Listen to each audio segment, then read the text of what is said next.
कैसे हो सबके सब। आशा करता हूँ आप सब बहुत अच्छे होंगे। मेरा नाम है सिद्धांत अग्निहोत्री। स्टडी ग्लोस पे आपका बहुत बहुत स्वागत है। देखते ही देखते अगस्त आ गया यार, है ना। अभी तो यार पिछला दिसंबर गया था, अब अगस्त आ गया। ठंड आ गई है। ठंड में भाई मस्त रजाई निकलेगी बढ़िया। कुछ लोगों को लगेगा काश शादी हो जाती, यूरोप चलते हनीमून पे।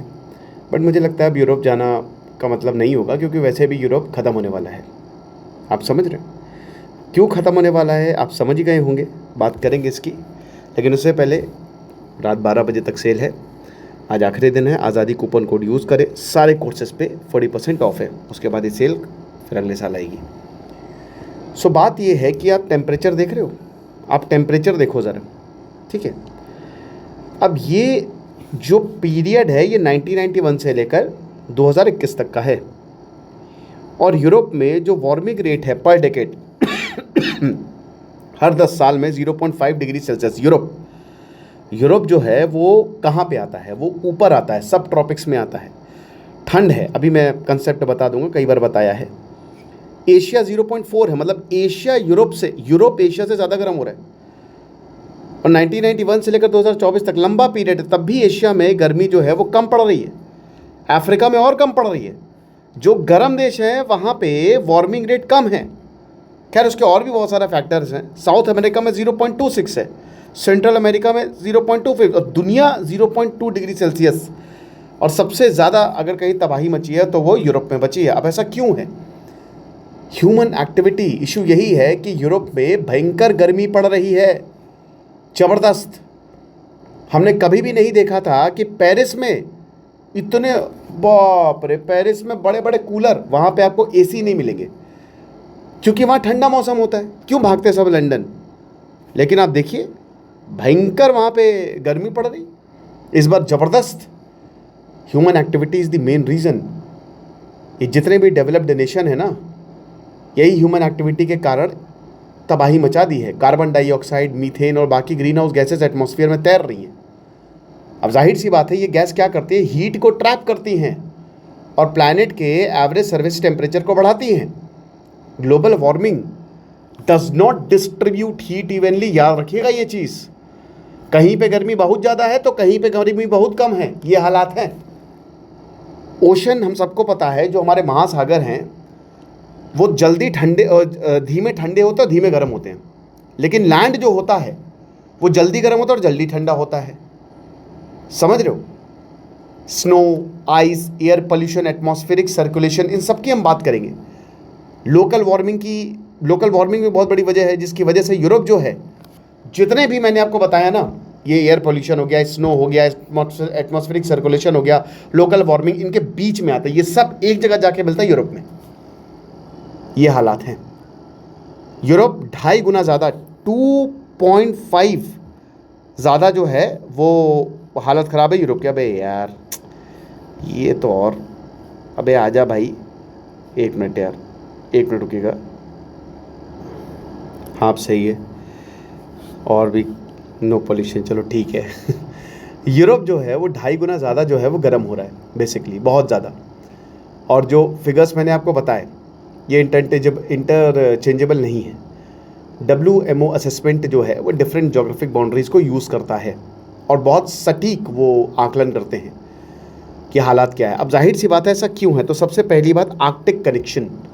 देखिए नॉर्दर्न यूरोप जो है ना वो it lies very close to the Arctic. Arctic गर्म है। देखिए क्या है ये, देखिए ये है दुनिया, ये मंजिल, ये इक्वेटर है 0 डिग्री सेल्सियस। अबे इसको छोड़ा यार, अब क्या मिटाएं, फ़ोन से कर रहा हूँ यार। ये है ट्रॉपिक, बढ़िया बनाया भैया। ये ट्रॉपिक ऑफ कैंसर है, ये ट्रॉपिक ऑफ कैप्रिकॉर्न है, ठीक है। यहाँ पे गर्मी बहुत ज़्यादा है, यहीं पे भारत आता है, यहीं पे अफ्रीका आता है। यहाँ पे ये सूरज है ना, तो सूरज की डायरेक्ट किरणें यहाँ पे पड़ती है। यूरोप जो है ये यहाँ पे आता है, इधर पे। तो डायरेक्ट की किरणें डायरेक्ट, वाह, ये तो वही हो गया, हनुमान जी से बड़ा भक्त बजरंग बली का कोई नहीं हो सकता। जय हो अमीश देवगन जी। ये सूरज है तो सूरज की डायरेक्ट किरणें यहाँ नहीं पहुँचती हैं, तो जाहिर सी बात है कि यहाँ पे गर्मी कम पड़ेगी। और ये ऊपर जो है ना ये आर्कटिक है, ठीक है, ये आर्कटिक है। तो ये आर्कटिक है, ठीक है, ये सदर्न, और ये अंटार्कटिका है। तो यहाँ बहुत ज़्यादा ठंड, पेंगुइन मिलेंगे आपको, है ना, वो है ना अलोन पेंगुइन। तो इसीलिए यूरोप हमेशा ठंडा रहता है। तो नॉर्दर्न यूरोप, अब ये वाला जो एरिया आप देख रहे हो ना, that lies close to Arctic. तो जहाँ पे वार्मिंग ज़्यादा है, क्यों ज़्यादा है? क्योंकि भैया बर्फ़ पिघल रही है। इस फेनोमेना को आर्कटिक एम्प्लीफिकेशन बोलते हैं। अब बोलेंगे सर ऐसा कैसे, समझ नहीं आया। मतलब अगर यहाँ पे ज़्यादा ठंडी है तो यहाँ पे गर्मी क्यों ज़्यादा पड़ रही है? अभी बताता हूँ दोस्त। सिद्धांत बाबा आए हैं, सिद्ध बाबा बता के जाएंगे। सब्सक्राइब करो भाई, सब्सक्राइब करो, जल्दी से करो, शक्तिमान। तो जो आर्कटिक एम्प्लीफिकेशन है, it begins with the loss of sea ice. तो तुम्हारी जो बर्फ़ है वो पिघलने लगेगी, ठीक है। ब्राइट सी, जो ब्राइट सी आइस होती है ना, वो सूरज की एनर्जी को रिफ्लेक्ट कर देता है, लेकिन जब वो मेल्ट होती है तो डार्क ओशन वाटर को एक्सपोज करता है, जो ज़्यादा सोलर रेडिएशन। अब इसको आप ऐसे समझो, जैसे मान लो कि आपका मस्त घर है, मस्त, ठीक है, वो घर बहुत बढ़िया है, लेकिन एक दिन वो घर टूट गया और उस घर के अंदर जो चीज़ें थी वो बहुत डेंजरस थी। ऐसा है ये कि जो बर्फ़ है वो तो मस्त रिफ्लेक्ट कर रही है, लेकिन जब बर्फ़ पिघलेगी, क्योंकि इतने समय से उसको रेडिएशन नहीं मिली, सूरज नहीं मिला, तो बिल्कुल डार्क हो गई है वो। तो इसकी वजह से सोलर रेडिएशन ज़्यादा एब्जॉर्ब होती है और उसके बाद जो एडिशनल हीट डिलीज होता है ऑटम फ्रीजिंग में, और जो एयर अबव द ओशन है वो जल्दी गर्म होती है। इसकी वजह से ओरिजिनल मतलब दिक्कत पैदा हो जाती है। अब ये जो फीडबैक है, ये स्कैंडिनेविया, नॉर्दर्न रशिया और high altitude parts of Europe, यानी कि जो आर्कटिक सर्कल के बिल्कुल पास में है, जैसे भाई डेनमार्क चले जाओ, नॉर्वे, स्कैंडिनेवियन कंट्रीज बहुत खूबसूरत है यार। मतलब ग्रीनलैंड जाओ यार किसी दिन, है ना, इससे पहले डोनाल्ड ट्रंप ले ले, ग्रीनलैंड घूम के आओ। मैं तो इसे बोल रहा हूँ जैसे उन्नाव जाना है या कानपुर जाना है, कहीं और जाना है, जाओ, मज़ा आ जाएगी। मैं नहीं गया हूँ, तुम जाना, मेरी फ़ोटो भेजना इंस्टा पे, कितना बढ़िया लगता है। मैंने खाली व्लॉग्स देखे हैं। अभी जब तक सब्सक्राइबर नहीं बढ़ेंगे तब तक नहीं जाएंगे, उतने पैसे नहीं आ रहे हैं ना यार, तुम दे ही नहीं रहे हो सब्सक्राइबर्स, बताओ। तो लेस स्नो मतलब क्या है कि ज़्यादा हीट एब्जॉर्ब होगी, ठीक है। तो स्नो है जो बर्फ़ होती है, that produces a similar reflective effect on land also, ठीक है। ये सेम इफेक्ट लैंड पे भी होगा। जब स्नो कवर रिट्रीट, यानी कि जब बर्फ़ पिघलेगी, स्प्रिंग में पिघलती है, मार्च वार्च में, या फिर अगर उसने स्मॉलर एरिया कवर करके रखा होगा, तो जो डार्क सॉइल है या वेजिटेशन है, that are expose for longer. Again समझो, जैसे मान लो कि आप कहीं पहाड़ पे चले गए। अब पहाड़ है, लैंड, भाई पहाड़ों पे क्या होता है, बरसात में बढ़िया जंगल जंगल उग जाते हैं, लेकिन जब बहुत ऊपर चले जाओ तो वहाँ बर्फ़बारी होती है, तो बर्फ़ क्या है, उस सॉइल को ढक लेती है।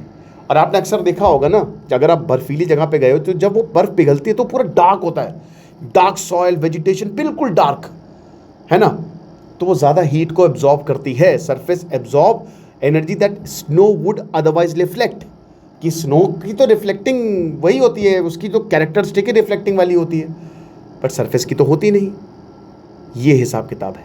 तभी आप देखते हैं कि जब बर्फ़ पिघलती है और उसके बाद जब गर्मी बहुत, तो बहुत चटक गर्मी पड़ती है, चटक धूप। तो रिजल्ट वार्मर स्प्रिंग तो है ही है। जो आपका ग्राउंड है ना, जो आपकी जहाँ पे आप चल रहे हो, जहाँ पे आप रह रहे हो, वो भी बहुत ज़्यादा हॉट हो जाता है और ड्राई हो जाता है। तो गर्मियों में बैंड बज जाती है कि ऊपर भी गर्मी, नीचे भी गर्मी, जाएं तो जाएं किधर, उड़ जाएं, उड़ जा काले कांवा। So when soils dry out, more of that energy directly heats the land and air above it. Simple as that. समझे कि नहीं समझे? फिर से समझाऊँ, ये देख लो। तो फिजिकल इफेक्ट क्या होता है? जो आर्कटिक सी आइस होती है, जो मैंने आपको बताया, ओशन जो है इसको, डार्क ओशन एब्जॉर्ब्स मोर सनलाइट। और कहाँ पे? नॉर्दर्न यूरोप, जो भी आर्कटिक के पास है। टाइम्स ऑफ इंडिया से ही मैंने लिया है, बहुत ही ज़बरदस्त आर्टिकल भाई टाइम्स ऑफ इंडिया वाले डालते हैं, तो उनसे मैंने लिया ये। स्नो कवर ड्यूस, ठीक है, जो कि मैंने बताया कि लैंड ज़्यादा एक्सपोज, स्कैंडिनेवियन, ड्रायर सॉइल, ये तो सब मैं बता ही चुका हूँ। ये सारी चीज़ें हैं। अब आ जाओ भाई इसके दूसरे प्रॉब्लम पे, जेट स्ट्रीम। अब जेट स्ट्रीम क्या है? यूरोप का जो वेदर है वो कौन मॉडरेट करता है? वो अटलांटिक एयर मॉडरेट करती हैं, ठीक है, जो कि ईस्टवर्ड जाती है जेट स्ट्रीम। इस दुनिया में हवाएं हैं, हवाएं की वजह से बारिश हो रही है ना। भारत में भी जो हवा ईस्ट जा रही है, ठीक है, लो प्रेशर की वजह से। तो यूरोप का जो वेदर है, अटलांटिक ओशन से हवा उठी, है ना, बहुत तेज़ हवा को जेट स्ट्रीम कहते हैं। तो अटलांटिक ओशन से हवा उठी, वो ईस्ट गई। अब ईस्ट कौन ले गया? यही जेट स्ट्रीम्स। तो ये जो जेट्स हैं ये नदर्न और सदर्न ब्रांचेस में स्प्लिट हो जाती हैं, एक ऊपर चली जाएगी, एक नीचे चली जाएगी। हवा जा रही है, एक ऊपर गई, एक नीचे गई। अब जाहिर सी बात है कि जो हाई प्रेशर जोन है वहाँ से हवा जा रही है लो प्रेशर में, तो जो हाई प्रेशर जोन है वो काफ़ी स्लो मूविंग है और इन दोनों नॉर्दर्न और सदर्न ब्रांचेस के बीच में वो बन जाता है। इसका मतलब क्या है कि जो कूलर वेदर सिस्टम है, अबे निकल, या तो नॉर्थ जा या साउथ जा। आप ऐसे कह सकते हो कि मतलब रोक देता है। जो जब हवा स्प्लिट हुई, ठीक है, तो एक हाई प्रेशर जोन जो क्रिएट होता है बीच में, वो कोई भी अगर मान लीजिए हवा आने वाली होती है तो अबे चल निकल, ये हो जाता है। हाई प्रेशर में तो हवा क्यों हो जाएगी? लो प्रेशर में जाएगी ना, गर्मी की वजह से। अब ये कई बार मैंने कंसेप्ट बताया हाई प्रेशर और लो प्रेशर का। जहाँ पे लो प्रेशर होगा, भाई देखो, जहाँ जितना ज़्यादा गर्मी है, आप खुद ही सोचते हो ना कि आप बहुत प्रेशर में काम करो, तो हाई प्रेशर से लो प्रेशर हर कोई इंसान जाता है यार प्रेशर बहुत है, सुबह सुबह चलो खाली हो या हल्के हुए हैं टॉयलेट में जाके, तो वो high pressure to low pressure. तो वही हिसाब किताब है कि गर्मी मतलब क्या हुआ कि मॉलिक्यूल्स बहुत दूर दूर होंगे तो वो लो प्रेशर हो गया। तो जहाँ पे ज़्यादा गर्मी पड़ेगी, और ग्लोबल वार्मिंग की वजह से गर्मी पड़ रही है, जहाँ नहीं भी पड़नी चाहिए तो सारी हवाएं वहीं जा रही है। तभी आप देख रहे हो जहाँ से बारिश नहीं होनी चाहिए वहाँ बारिश हो रही है, और जहाँ होनी चाहिए वहाँ हो नहीं रही।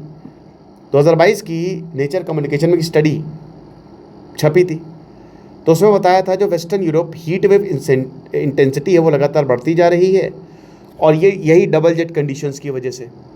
साइंटिस्ट ने इन्वेस्टिगेट किया कि क्या जो आर्कटिक सी आइस वो लगातार आर्कटिक में बर्फ़ पिघल रही है, यूरेशियन स्नो जो है वो भी नॉर्थ साउथ टेम्परेचर को बदल रही हैं।